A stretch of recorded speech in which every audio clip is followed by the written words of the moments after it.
அனைவருக்கும் வணக்கம். இந்த குழந்தை எந்த அளவுக்கு கியூட்டா பேசுது பாருங்க. அவங்க அம்மா வந்து கேட்குறாங்க, உனக்கு வந்து பிக் பாஸ்ல யார் யாரை தெரியும் அப்படின்னு சொல்லி கேட்குறாங்க. இந்த கேள்வி தான் வந்து பார்த்தீங்கன்னா மிக முக்கியமான கேள்வி. யார் யாரை தெரியும் அப்படின்னு சொல்லி கேட்குறாங்க. அதுக்கு வந்து பார்த்தீங்கன்னா அந்த குழந்தை சொல்ற சூப்பராக இருக்குது. ஃபர்ஸ்ட் பிரதீபா சொல்கிறாங்க, ரெண்டாவது பார்த்தீங்கன்னா விசித்ராமா சொல்கிறாங்க, மூணாவது மாயா சொல்கிறாங்க, நாலாவது பார்த்தீங்கன்னா பூர்ணிமா சொல்கிறாங்க. இவங்க 4 பேர் தான் எனக்கு வந்து தெரியும் அப்படிங்கிற மாதிரி சொல்கிறாங்க. சூப்பராக இருந்துச்சு. அதை கேட்கறதுக்கு வந்து பார்த்தீங்கன்னா நம்ம காதுக்கு வந்து இன்பமாக இருந்துச்சு. பரவாயில்லடா, ஒரு பாப்பா வந்து பிக் பாஸ் பார்க்குது. அதுக்கே வந்து பார்த்தீங்கன்னா விசித்ராவை தெரிஞ்சிருக்கே, ஒரு பக்கம் பிரதீபா தெரிஞ்சதுல ஒன்றும் பெருசு இல்லை.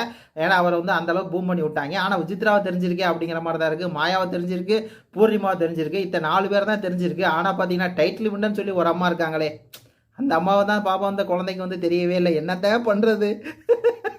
மக்கள் ஆதரவே இல்லாமல் டைட்டில் வின் பண்ண ஒரே ஆள் யாருன்னா அர்ச்சனா தான். இல்லாட்டி அந்த குழந்தை சொல்லியிருக்குமே அர்ச்சனான்னு சொல்லி சொல்லவே இல்லை. சரி விடுங்க, கேட்டேட பரப்புறேன் அப்படின்னே சொல்லுங்கள். எப்படியா இருந்தாலும் இந்த குழந்தைகிட்டே பார்த்தீங்கன்னா அர்ச்சனா அசிங்கப்பட்டுருச்சு. ஒரு டைட்டில் வின்னர், ஆனால் பார்த்தீங்கன்னா ஒரு குழந்தைக்கு இந்த பிக் பாஸில் உனக்கு வந்து யாரை தெரியும்னு கேட்டால் அர்ச்சனான்னு சொல்ல முடியல. அந்த குழந்தை பார்த்தீங்கன்னா பிரதீபா சொல்லுது, விசித்ரா சொல்லுது, மாயாவை சொல்லுது, பூர்ணிமா சொல்லுது. ஆனால் பார்த்தீங்கன்னா எங்கள் அக்கா அர்ச்சனா அக்காவை சொல்லவே இல்லை. அர்ச்சனாக்கா செம்புகளா அதுங்கடா அப்படிங்கிற மாதிரி தான் இருக்குது. விசித்ராமா ஃபேன்ஸ்லாம் வந்து கொண்டாடி தள்ளுங்க. அதாவது விசித்ராவுக்கு மட்டும்தான் மக்கள்கிட்ட வந்து பார்த்தீங்கன்னா டைரெக்டாக வந்து ஒரு ஆதரவு இருக்குது அப்படிங்கிறது நம்ம சொல்லிக்கிட்டே இருக்கோம்.